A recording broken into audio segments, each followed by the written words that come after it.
నమస్తే అందరికీ, నేను మీ అనుష. ఈరోజు ఒక కొత్త కుకింగ్ వీడియోతో మీ ముందుకు వచ్చేసాను. ఫస్ట్ టైం చూసినట్టయితే నా పేరు అనుష వల్లపు. నేను ఫ్యామిలీ, ట్రావెల్, ఫుడ్ బ్లాగ్స్ అనేది చేస్తాను.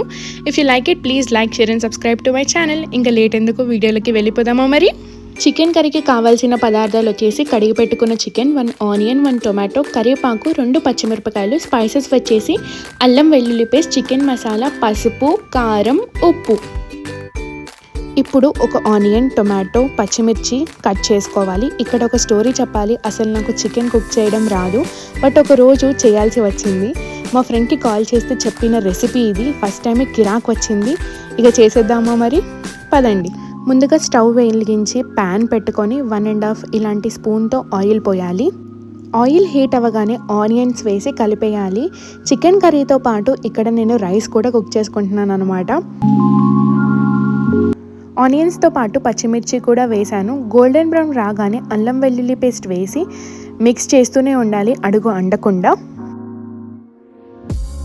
ఇప్పుడు కట్ చేసి పెట్టుకున్న టొమాటోస్ కూడా వేసి లైట్గా సాల్ట్ వేసి కలుపుకొని 1 మినిట్ పాటు కుక్ చేసుకుందాము.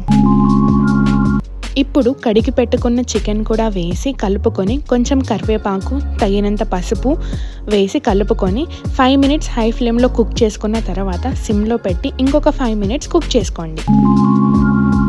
ఇలా ఆయిల్ పైకి వచ్చాక సరిపడిన కారం, చికెన్ మసాలా వేసుకొని బాగా కలుపుకొని ఇక్కడ నేను కొంచెం వాటర్ అనేది యాడ్ చేసుకున్నాను. సో ఆప్షనల్ అనమాట. సో నాకు గ్రేవీ కావాలి కాబట్టి నేను వాటర్ అనేది యాడ్ చేసుకున్నాను.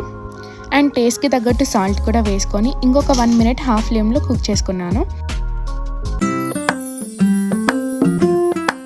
పదండి వెళ్ళి చూద్దాం. వావ్, చికెన్ మాత్రం సూపర్ ఉంది చూడడానికి, అండ్ టేస్ట్ కూడా అలానే ఉంటుంది.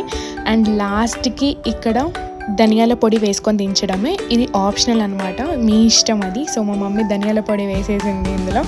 ఇదే ఫైనల్ చికెన్ కర్రీ అనమాట. నా ఫేవరెట్ సింపుల్ చికెన్ కర్రీ. అలా చికెన్ వేసుకొని కొంచెం రైస్లో మిక్స్ చేసుకొని తింటే ఉంటుంది హాయిగా అనమాట.